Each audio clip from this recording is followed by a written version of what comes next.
जो आरजेडी जब थे तो हमारे चीनी मिल बंद हो गया मिथिला में। मिथिलांचल को सबसे पिछड़ा अगर बनाने एरिया में काम रहा तो आरजेडी और कांग्रेस का रहा। अगर ये अधिग्रहण की प्रक्रिया चल ही रही है तो कौन सा विकास हो गया? जली ना, तेरी भी जली। मंत्री जी नीतीश कुमार और माननीय मोदी जी ने पहले रोड दिए हैं, आज बिजली हुआ है, तब हमारे नीतीश मिश्रा जी ने फैक्ट्री बैठा रहे हैं 5-5 जगह 6 बड़े बड़े उद्योगपति बोलते हैं कि बिहार में फिर से 2005 से पहले वाला माहौल नहीं आएगा। सब इसके चक्कर में बिहार में बड़े बड़े उद्योगपति आने से डरते हैं।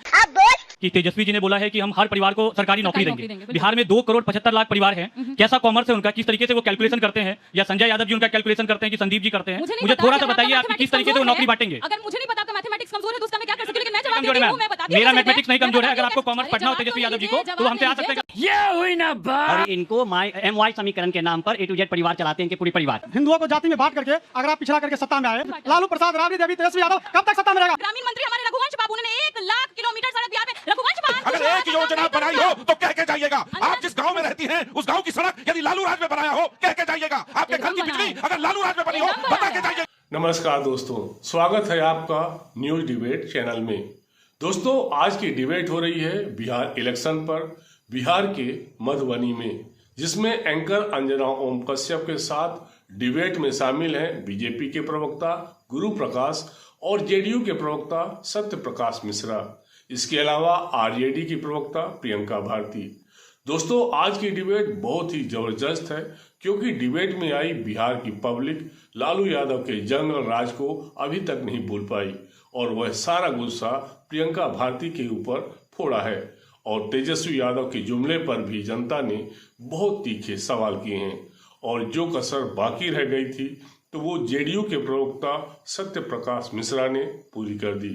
चलिए वीडियो शुरू करते हैं। हाँ के बता दी कि अखन जब तक हम छिए और सामने में हमारे मिथिला हाट देख रहा छिए, ये एनडीए सरकार के देन छे, सामने में और आरजेडी वाला से हम एकेगो पूछेला, कांग्रेस वाला के पूछे छे जे पटना से अत्ता जे अररिया संग्राम में अखन छे झंझारपुर में आवे में कतेक समय लगे चले? आई से 20 साल पहले जहन मुख्यमंत्री जी के राज नहीं चले, आए यहाँ आयल है तो 4 घंटा में पहुंच गए। की तरफ से हिंदी में आपको बता देती हूँ, ये हम लोगों को देख के थोड़ा सा बह गए हैं तो पूरा मैथिली में बोल रहे हैं। ये कह रहे हैं कि पहले पटना से यहाँ अररिया संग्राम आने में कितना टाइम लगता था, है ना? अब मिथिला हाट इतना सुंदर बन गया है। और खैन 250 एकड़ भूमि हमरा झंझारपुर में औद्योगिक क्षेत्र के लेल अधिग्रहण कर रहे छे सरकार। औद्योगिक वातावरण झंझारपुर में बन रहा है, उद्योग लग रहा है। किसको बोल रहे हैं? सवाल पूछे ना। अब हिंदी बोल लीजिए। अब हिंदी वाले से पूछ रहे हैं। जो आरजेडी जब थे तो हमारे चीनी मिल बंद हो गया मिथिला में। मिथिलांचल को सबसे पिछड़ा अगर बनाने एरिया में काम रहा तो आरजेडी और कांग्रेस का रहा, जो हमारे मिथिलांचल को सबसे पीछे अभी भी रखा है। एनडीए सरकार जब से आया मिथिलांचल भी रफ्तार बिहार के साथ पकड़ लिया है। 6 पुल बना है कमला को गंगा पुल, गंगा पे जो मिथिलांचल को जोड़ा है राजधानी से। आरजेडी ने तो हम लोग को हमेशा पीछे रखा है। एनडीए सरकार हम लोग को भी आगे ले जाए। बस रुलाएगा क्या? चलिए जवाब। 20 साल से अगर ये अधिग्रहण की प्रक्रिया चल ही रही है तो कौन सा विकास हो गया है? और रही रोड की बात, सड़कों की बात, तो जो नीतीश कुमार जी पे आप लोग लगाते ना एनडीए पर कि हम लोग सड़क बनाए, ग्रामीण विकास मंत्रालय हमारे था, ग्रामीण मंत्री हमारे रघुवंश बाबू ने 1 लाख किलोमीटर सड़क बिहार में रघुवंश बाबू ने बताया। गुरु प्रकाश जी जवाब दीजिए। मैं अपनी बात नहीं करता हूं। कांग्रेस पार्टी के नेता राहुल गांधी जी आए थे, यहां डुबकी लगाई थी, नहीं लगाए थे। ये अपने आप में सिद्ध करता है कि जल जीवन हरियाली सफल है। ये अपने आप में सिद्ध करता है कि मत्स्य का यहाँ पे प्रोडक्शन हो रहा है। ये अपने आप में सिद्ध करता है, मैं आपके बीच में नहीं बोल रहा था बहन, ये अपने आप में सिद्ध करता है। पिछले यात्रा में राहुल गांधी जी आए थे, क्या फटाफट सड़कों पे चल के आए, और यहाँ आए तालाब में डुबकी लगा रहे हैं। ये सिद्ध करता है कि ये सफल बिहार है, ये विकसित बिहार है। और मैं बताना चाहता हूं कि अपराध की बात हो रही थी। स्वर्गीय शरद यादव जी मंडल पुरोधा समाजवादी नेता थे कि नहीं थे?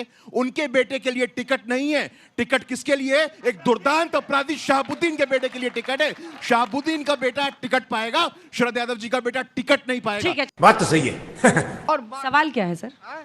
सवाल यह है, जो आज हमारे यहाँ जो विकास हो रहा है, जो पहले कैसे काहे ने विकास हुआ वह थोड़ा सा व्याख्या कर देते हैं।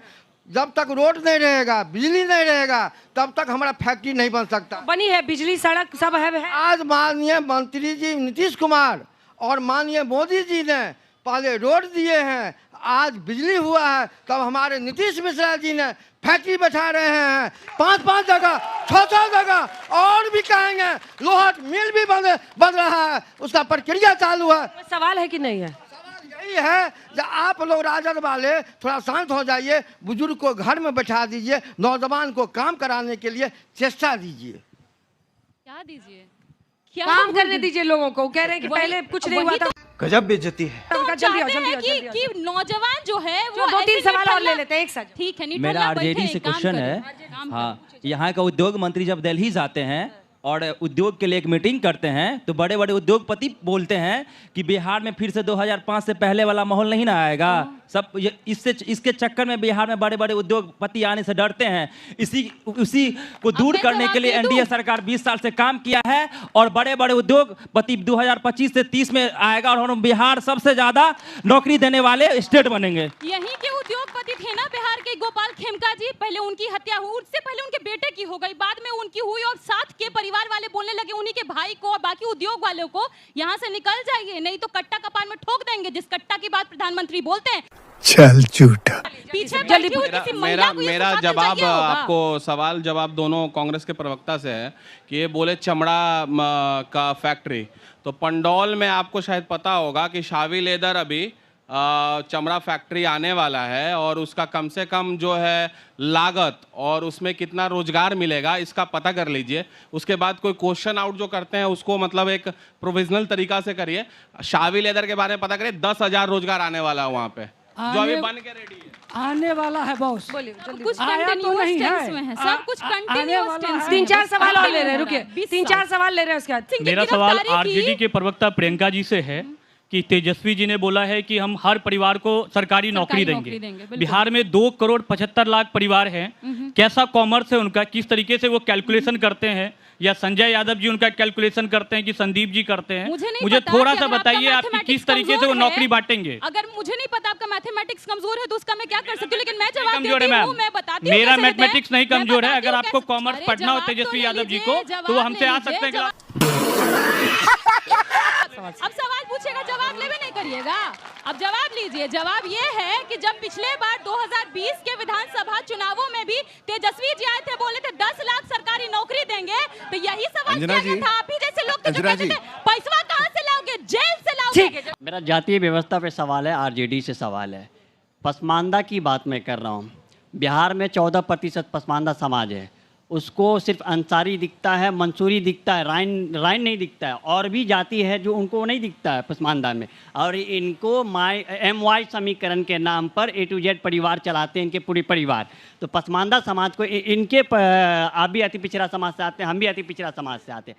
क्या किया आपने अति पिछड़ा समाज के लिए? मुस्लिम्स में भी जो पसमानदा समाज है उसके लिए क्या किया आपने, उसको आप दरकिनार करते हैं, ये उनका आरोप है। देखिए, सबसे पहली बार जब मुंगेरी लाल कमीशन आया था, अति पिछड़ा को जो आरक्षण मिला था उसको बढ़ाने वाले दूसरी बार कौन थे? लालू जी ने बढ़ाया, फिर राबड़ी जी ने बढ़ाया और फिर तेजस्वी जी ने बढ़ाया। वो अलग बात है कि इन दोनों महोदय ने, महाशय ने रोक दिया उस बढ़े हुए आरक्षण को। 9वीं अनुसूची में शामिल। मैं मैडम को बताना चाहता हूँ कि आप अपने तेजस्वी जी से पूछिएगा, हमारे तेजस्वी, समझ रहे हो? तेजस्वी जी से पूछिएगा कि पसमानदा समाज के नाम पर पटना में एक कार्यक्रम हुआ था, उस कार्यक्रम में क्या बोल के आए हुए थे कि हम हर समाज को देंगे, अति पिछड़ा समाज को भी भागीदारी देंगे। अंसारी और मंसूरी समाज को देते हैं और समाज को कहाँ देते हैं? हो गया, अब उन्होंने जवाब दे दिया। गुरुप्रकाश जी जवाब दीजिए। सत्यप्रकाश जी, देखिए, पाशबंदा समाज को अगर पहली बार किसी ने नेतृत्व दिया तो वो नीतीश कुमार। मैं नाम बता देता हूं। पहली बार भागलपुर की धरती से एक काउंसलर थी कहकशा परवीन, उनको राज्य महिला आयोग का अध्यक्ष बनाया। नीतीश कुमार ने राज्यसभा भेजा, अली अनवर जी को राज्यसभा भेजा। पहली बार उनको एड्रेस किया कि पाशबंदा समाज भी है और पाशबंदा समाज को पंचायत में अति पिछड़ा होने पर जो आरक्षण मिला वो समाज में नेतृत्व का विकास हुआ। आप एक बात समझिए, मदरसा बोर्ड का जो 4 करोड़ का बजट था उसको नीतीश जी ने 1000 करोड़ किया। बिहार में मुस्लिम अल्पसंख्यक समाज की महिलाओं को भी उनको हुनर नाम की योजना में 2500 रुपए महीने दिया। भागलपुर दंगे में नीतीश जी ने न्याय दिया। लालू जी तो उस फाइल पे बैठ गए। 89 में दंगा हुआ था कांग्रेस की सरकार में, 2005 में फाइल खुली, 2006 में दंगा के सभी अभियुक्त जेल भेजे गए। मुसलमान के नाम पर ये झुंझुना बहुत बजाते लालू जी। न्याय देने के नाम पर आज तक बिहार में मैं चुनौती देता हूँ, 15 साल में लालू राबड़ी राज में मुस्लिम समाज के लिए अगर एक योजना बनाई हो तो कह के जाइएगा। आप जिस गांव में रहती हैं उस गांव की सड़क यदि लालू राज में बनाया हो कह के जाइएगा। आपके घर की बिजली अगर लालू राज में बनी हो बता के जाइएगा। नीतीश कुमार ने बिहार को चमकाया, बिहारी होने का गर्व बढ़ाया। आपने जब लालू जी मुख्यमंत्री थे, सुन ही लीजिए, आज लालू जी मुख्यमंत्री थे, आईटी का दौर इसके था, बाद मैं ले लूं। बोले कि ये आईटी फाईटी क्या होता है, चरवाहा विद्यालय बना दिया। नीतीश जी आए, नालंदा विश्वविद्यालय आज उठ खड़ा हुआ है। आज मेडिकल कॉलेज यही झंझारपुर पे 500 बेड का बन रहा है। एम्स पटना, 10 एयरपोर्ट बनने जा रहा है, 4 बन चुका है। बिहार तरक्की के रास्ते पे है। अब सवाल लीजिए। बंद करो, हाथ जोड़ के मैं पूछिए तो इनसे जरा, कितना मुसलमान को टिकट दिया है? भाजपा तो शून्य दिया है। उनके संगति में आके नीतीश बाबू 4 को पकड़ के ठेंगा नहीं पकड़ा दिए हैं। पूछिए तो, हाँ मुसलमानों के साथ तब भी खड़े थे जब ये लोग पूरे देश में दंगा फैलाना अरे भागलपुर के अभियुक्तों को सजा नहीं दिया, उसके अभियुक्तों को लालू प्रसाद यादव जी ने सांप्रदायिक सद्भाव का पुरस्कार दिया था। पढ़ लीजिए जाकर के, आपको मालूम नहीं है 90 के दशक में दंगा हुआ, 1200 से ज्यादा लालू जी ने कभी न्याय नहीं दिया। आप जो है हिंदुओं को जाति में बांट करके अगर आप पिछड़ा करके सत्ता में आए, लेकिन जो है हम जैसे यादवों को, सारे यादवों को अपने पार्टी से निकाल करके सिर्फ लालू प्रसाद, राबड़ी देवी, तेजस्वी यादव कब तक सत्ता में रहेगा? आखिर हम पिछड़ों को, आखिर चमार को, डोम को, साफी को, मुसहर को, सारे हरिजनों को और दूसरे यादवों को कब मौका मिलेगा? आप सारे यादवों को पार्टी से क्यों निकाल रहे हैं? पहली बात, अंजना जी माइक में पता नहीं आवाज ही नहीं है। माइक आपसे में सवाल। अब आवाज आया है माइक में। इनको अगर क्लैरिटी नहीं है तो पता करें, जाति में हम नहीं बांटे, जाति व्यवस्था ने हमें जरूर बांट दिया। हमने जातियां नहीं बनाई, जातियों ने हमें छूत अछूत जरूर बनाया। जे अखन तक राजद के और एनडीए गठबंधन के जय जगह में माननीय संजय झा मिथिलांचल के जे 1200 तरह लोक रहे छला, जते कोनो नहर छी, जे कोनो व्यवस्था छे, एनडीए के सरकार में जदयू के माननीय संजय झा मिथिलांचल का एक एनडीए का वो कह रहे हैं, एनडीए और संजय झा के क्षेत्र में हुआ है। ताली बजाइए भाई इन सभी लोगों के लिए। दोस्तों, लालू यादव के जंगल राज से परेशान होने के बाद अब नीतीश कुमार की सरकार से बिहार की जनता खुश है। इसीलिए आरजेडी इतने सालों के बाद भी बिहार की जनता के दिल में जगह नहीं बना पाई। दोस्तों, आपकी क्या राय है कमेंट बॉक्स में जरूर बताइएगा। और अगर वीडियो अच्छा लगा हो तो वीडियो को लाइक कीजिएगा, और अगर चैनल को अभी तक सब्सक्राइब नहीं किए हैं तो इसी तरह की वीडियो देखने के लिए और हमें सपोर्ट करने के लिए चैनल को सब्सक्राइब कर लीजिएगा, क्योंकि ऐसे ही और ज़बरदस्त डिबेट्स हम लाते रहेंगे आपके लिए। मिलता हूं अगली वीडियो में, तब तक के लिए जय हिंद, वंदे मातरम।